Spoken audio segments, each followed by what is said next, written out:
Hello everyone. In today's session also we'll be discussing about aldehyde preparations. So these methods are only used for preparation of aldehydes, and particularly we'll be talking about aromatic aldehyde, that is benzaldehyde. So the next method which we are considering is the side chain chlorination followed by hydrolysis. Now let us take this toluene. This is toluene, okay, and then if you carry out its chlorination in the presence of sunlight. Now that we already know that in the presence of the sunlight, this will undergo side chain halogenation. Now side chain halogenation means this will be replaced, this hydrogen will be replaced by chlorine. So instead of writing CH3 here, I am writing this side. Okay, just CHCl2. That means we have replaced two hydrogens by chlorine. Now, when one hydrogen is replaced by chlorine of toluene, it is benzyl chloride. When two are replaced, it is benzyl. Ben, benzyl chloride. Benzyl chloride. Now, benzyl chloride, if you further carry out hydrolysis in the presence of water, that means at little higher temperature, then what will happen? Now there are two chlorines. So when there are two chlorines, we will write two water molecules here, right? So these two chlorines and these two hydrogens put together will come out as HCl. So two chlorines will come out. Now what are we left with? On this carbon we are left with two OH, right? Two OH on one carbon are never stable. So when they are not stable, that means water will be eliminated. So one is HCl, two HCls are coming out, plus one more water also comes out, and in this CHO is left over. That means what we are getting is benzaldehyde. This is very, very simple. It's quite common, quite important in the conversions where we require to convert this to aldehyde. Okay, the next method that is also very important, that is Gattermann. It's a name reaction. Gattermann-Koch reaction. Gattermann-Koch reaction. Now, if we talk about only NCERT, what is written there is benzene, not from toluene, benzene. In the presence of carbon monoxide, HCl, and then you use anhydrous AlCl3 or CuCl. So what you get is benzaldehyde. Fine. This is, if you write down this much, enough, but only thing is, for better understanding, we should be knowing the mechanism of the reaction. Now, what exactly happens in this, I will be talking about in the mechanism. Now, what is the use of that CO and HCl? Actually speaking, this is a type of Friedel-Crafts reaction. It's not that common, but it is a type of Friedel-Crafts. It is called as Friedel-Crafts formylation. In very few books you will find like that. Friedel-Crafts formylation means formyl group is introduced. So I am talking about Gattermann-Koch. Gattermann-Koch itself is Friedel-Crafts formylation. So mechanism I will be talking about it later, but let me just explain why are we taking that CO and HCl in this. Formyl group is HCO group. So HCOCl. If you remember Friedel-Crafts acetylation we have studied in 11th class. So there what we used was, we were using benzene, and then in benzene we were using RCOCl. Instead of RCOCl, suppose if we use HCOCl in the presence of anhydrous AlCl3, then one H and one Cl comes out. That is minus HCl, that is one side product, and what you are left over with is the CHO. CHO will be attached here. So that means you are getting benzaldehyde. Now this is So this is a type of Getterman-Koch is a type of Friedel-Crafts acetylation.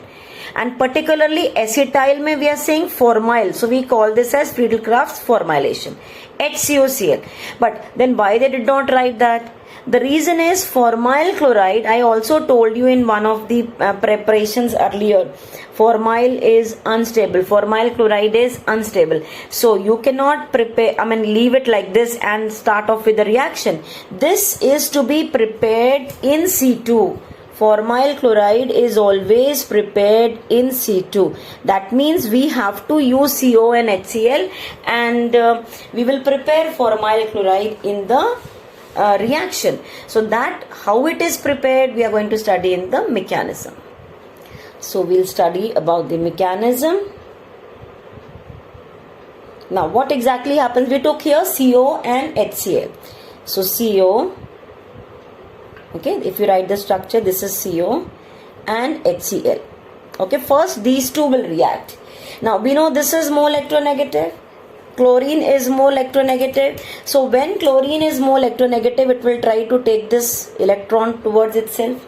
That means this will try to come out as Cl minus, and you will have this as H plus, and this will be Cl minus. Now this being positive will be attacking obviously the negative part, that is carbon. So this from here will shift to carbon. That means it will get attached to carbon. So this I am writing here with carbon, that is H, C. Now this is triple bond as such, O. Now the negative charge on carbon has disappeared because one H has occupied the place. Now it is having complete 4 bonds. This O is not having. It is having one extra bond. Extra bond means we write with the positive thing. O with the positive is never stable because O is quite electronegative. It is in need of the negative charge. So this is not stable. So what this O tries to do is it tries to take one one bond from here, the electrons from this bond here. So when this goes here, O would be satisfied, but now this carbon will develop, try to get a positive charge. When this gets a positive, if you remember from here, Cl minus was liberated. So this Cl minus will get attached onto carbon. So what you will get? H, C, that because positive was there, Cl will come here, so you'll get Cl. Because that triple bond mein se one bond had gone this side, now there is a double bond left over, and O. That means formyl chloride is generated in C2 in Getterman-Koch. Which mechanism, children, we are studying?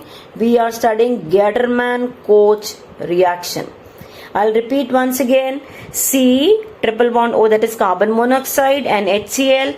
This is more electronegative. Will try to take the electron from here. Chlorine will get negative. Hydrogen will get positive. Hydrogen getting positive will now attack carbon, which is having a negative charge. So I wrote here, and O is as such having 3 bonds with a positive charge, and O positive is not stable. Will try to take one pair of electron from this bond, and when this takes the electron, carbon will get a positive charge. Carbon getting positive is satisfied by Cl minus, it goes and attacks carbon. So what you get is formyl chloride. Now this formyl chloride, and if you remember in Getterman-Koch we also use AlCl3. So what happens now, this HCO Cl will now react with AlCl3. This mechanism, children, we have studied in 11th class also. It is electrophilic substitution reaction. So what is this AlCl3? It is acting as a Lewis acid. Lewis acid means it is in need of the electrons. So it will take this Cl with one that pair of electron also along with it, and itself will form AlCl4 minus. Now this is not having now the less electrons this is having. That means it will generate C double bond this and positive charge, because that Cl minus, Cl has gone along with one bond to form AlCl4 minus. That means this is one electrophile that is generated now. This electrophile will now attack benzene, with which we initially started the reaction. So this HC double bond O positive. So there is pi electron pi electron can be given very easily to this. So what this will do is, so pi electron will be given to this carbon having positive. So this will get attached here. So it's somewhat similar mechanism which we have done earlier. So what it does is this will get attached here. So you will have here C, H, double bond O, and of course one hydrogen was already there here. That bond is now missing. This will now have a positive charge. And within the ring now there will be, shifting. There will be resonance. That if you remember, we write down like this, a ring. We will write here C, H, double bond O, and H here. So an ion is, that means the positive, this will come here to satisfy the bond. Likewise positive charge will shift here, and like you'll have this resonance. Now finally this which was formed, AlCl4 minus, because AlCl3 is a catalyst we have used, it will be regenerated again. So what happens in the next step is, this particular ion, I am writing this way only because it is moving around due to resonance. So this CHO and one H was also there, will react with this AlCl4 minus, and this Cl minus from here will take this H, only H, right? Because Cl minus itself is having one pair electron, so HCl it will form. It will generate AlCl3 back now. So when this H has gone, this bond was left over, it will go back to the place. So what you will have here now, it will go back to the place like here, no? So it will go back to the place and you will get that CHO. This is how, benzaldehyde is generated. This is Gattermann-Koch reaction. I hope you followed the mechanism. Formyl chloride was formed as the intermediate. In the first step, these two are reacting, generating the electrophile. Second step, electrophile is being, is attacking the benzene ring. And in the third step, you get that back, the catalyst back. Fine. Next method we are taking to prepare aldehyde and ketone. Actually from Grignard reagent you can prepare, using Grignard reagent you can prepare both aldehyde and ketone. So first we will prepare aldehyde. So if you want to prepare aldehyde, that is actually using Grignard reagent on cyanides. Cyanides you can say, or you can also say nitriles. On nitriles the Grignard reagent is added. Right? Now if you want to prepare aldehyde, so what we will do is, we will take HCN, HC triple bond N. So we are using Grignard reagent. Say I am taking RMgxCH3 MgBr, methyl magnesium bromide. Now this we already know that carbon is less electronegative, nitrogen is more. So what this will do is, it will pull the electrons towards itself. Nitrogen will get negative, carbon will get positive. Likewise we know magnesium is more electropositive than alkyl group. So what will this alkyl group do? It will attack the carbon which is having positive, and Mg will be attacking the nitrogen. So I will represent this here. You will have H, C. Now there is only a double bond. On this CH3 had gone. So I will represent CH3, and here double bond N, and then you will write down here MgBr. Right till here? Now this has to undergo hydrolysis then. Hydrolysis means with water you are going to react. So H plus OH minus. We know that this is more electronegative than Mg. Mg is more positive. So what is this? Now it's going to break like this. This is more of negative, this is more of positive. So this negative means H will attack nitrogen and OH is going to attack that Mg. Fine. So what we will write here is HCCH3, and here we will write down the double bond as such.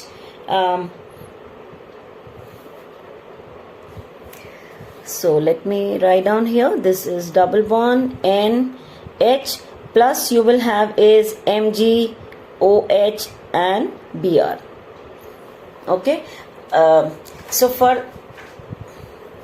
Further, what will happen is one more water molecule, that means further hydrolysis will be there, HOH. So what will happen now? This N is again, we know, more electronegative. So this will go here. This will go here. When this goes here, this will be now negative. Negative means this carbon will get positive. So this getting negative means again this positive H will attack here, and this OH will be attacking on the carbon atom. So what will happen here is, I am representing on the next this thing, H, C, you will have CH3 here, this OH came down, so I will write down OH. This is now a single bond, NH, and this H had gone there, so H2. And now we know that NH2 is a good leaving group, and that N is also more electronegative. So what this N will do, it will try to take this from here. So getting N negative, again N negative, this is N negative. N negative means it will again have the tendency to come, to attract some positive thing. So internally this H can be taken by this N. So when this is taken by N, what will it form is NH3, right? So NH2 is already there, one more H. So what will happen is this H has gone there, so that OH bond was left over.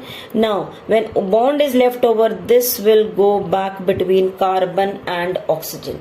When it goes there between carbon and oxygen, so this will be now a double bond. So what you're having, children, this C double bond O, and here what you have is CH3. Got it? So you got your aldehyde. So what did you obtain here? Acetaldehyde. This is acetaldehyde, or you can say ethane-al. Fine. Now this you understand properly, because you will have many such reactions in a similar manner. HCN, this being more negative, methyl group will be going this side because N has acquired negative. Here alkyl was having negative. Mg attacks here. So when this attacks here, I have written there are twice hydrolysis occurring. One hydrolysis, N is negative, Mg is positive. So H of water will attack nitrogen, OH will attack Mg. So this will come out as MgOHBr. Okay. So next, that H I am writing here, one more time hydrolysis. This is the second water molecule. This pi bond goes towards N, makes it negative, carbon positive. Carbon getting positive will get the negative part of water. Nitrogen being negative will get a positive part of water. So that changes I have written here. N again being more electronegative will pull this bond. This will get negative. H will be internally taken by NH2, forming ammonia, and this bond goes back between C and O, and what you obtain is acetaldehyde. Fine. We will do some more examples where you are also getting ketone. Exactly the similar thing. I am going little faster now. This is going here, negative, this is positive, this is positive, negative, this will go here, Mg will go here, right? So CH3, C, this is CH3, this is now a double bond, and you have here N, Mg, Br, right? This is negative, this is positive.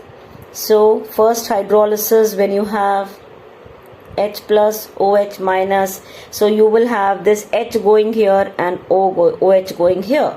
So you will have CH3, C, CH3 and double bond NH plus Mg, OH and Br. Fine. Again one more water will attack this. This will pull here. This will become negative, this will become positive. This positive means OH will attack, this negative means H will be here. So what changes I made here, I am going to show. CH3C, CH3, this is O, I am writing this H.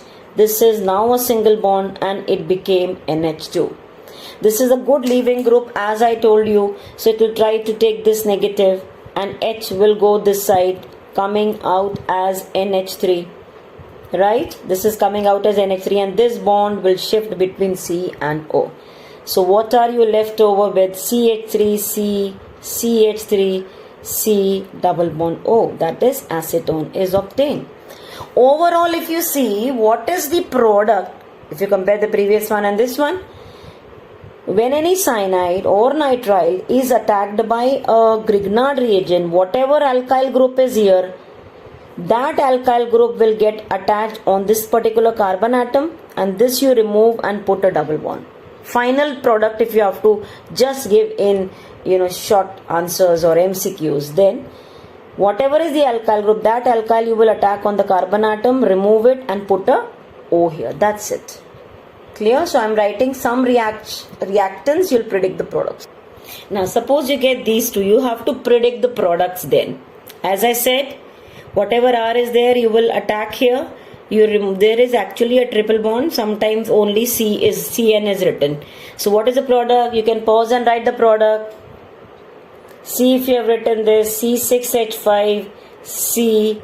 This will be CH3 and double bond O.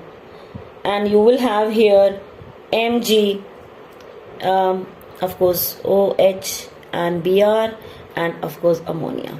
That main is this product. Fine. What about this one? You will add this here, put a double bond. That means a similar product you will be getting. Clear? So it does not mainly depend upon what is the R present here or here.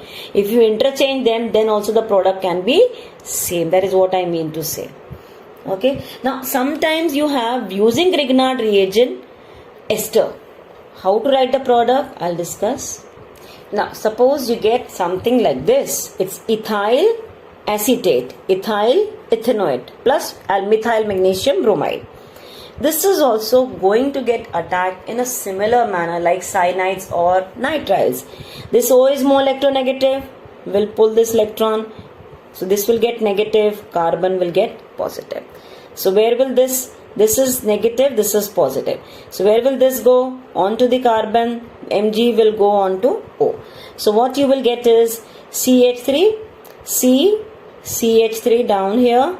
This will remain as such, OC2H5, and Mg will go on to O. So you will have here O, Mg, Br.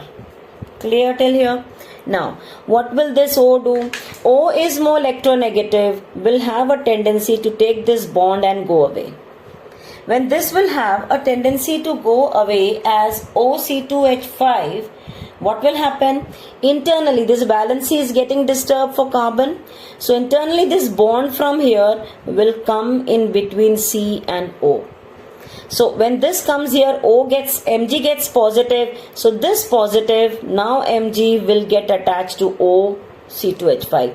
That means what you are getting here is Mg, Br, and instead of OH now you have is OC2H5. That means this OC2H5 has got attached with Mg. Now this is a double bond, means what else you got apart from this one? You got CH3, C, double bond O and CH3.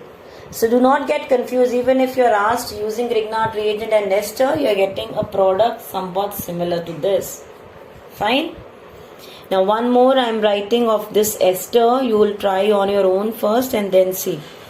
H, C, O, O, C2H5. What is this? Ethyl methanoate or ethyl formate. One and the same thing. And suppose you have here C2H5 MgBr. Ethyl magnesium. I have just changed it so that you can try out on your own. Now what happens is this will go here. This will be negative. This will be positive. This is positive, negative. So what changes I made here, I am going to represent in the next structure. This ethyl will go down, C2H5. This is as such, OC2H5, and Mg will go and get attached to O. So you will have OMgBr. Fine. Exactly in the similar manner as we did the previous one. This will go here. It will come out as OC2H5 minus. So this bond shifts here in between Mg with Br, and this comes out as Mg, Br, O, It will be magnesium ethoxybromide. Like if it was OH, it was magnesium hydroxybromide. Magnesium ethoxybromide. Now what else? This came here. That means you got a double bond. That means you're getting H. This is C, C2H5 and a double bond. If you check it, it is nothing but propanol. CH3, CH2, CHO. Clear? That means using the even ester and Grignard reagent, you are getting aldehyde. So you can prepare aldehyde as well as ketone by this reaction. Okay, so with this we have completed all reactions of aldehydes. So in my next video I will be taking preparation of ketones, and of course in the further videos I'll be talking about their properties also. Thank you for watching.